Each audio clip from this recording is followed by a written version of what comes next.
उद्या गुलाल आमचाच असणार। पश्चिम महाराष्ट्रातील सर्व उमेदवारांमध्ये सर्वात जास्त लीड माझा असणार। पुण्यातील मविया उमेदवार रवींद्र धंगेकरांना विश्वास। जातीपातीच्या राजकारणाचा फटका निवडणुकीत बसतोच, मात्र माझा विजय निश्चित, पंकजा मुंडेंचा दावा। तर मतमोजणीपूर्वी पंकजा मुंडे भजनात दंग।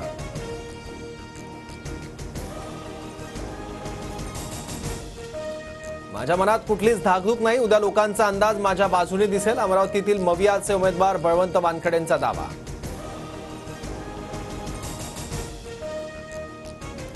1 ते 1.5 लाख मताने माझा विजय होईल। छत्रपती संभाजीनगरचे महायुतीचे उमेदवार संदीपान भुमरेंची प्रतिक्रिया। तर खैरेंनी बीड जालन्याची चिंता करू नये, भुमरेंचा हल्लाबोल। कोकण पदवीधर मतदारसंघात तिहेरी लढत होणार। भाजपकडून पुन्हा निरंजन डावखरे, शिंदे गटाकडून संजय मोरे मैदानात।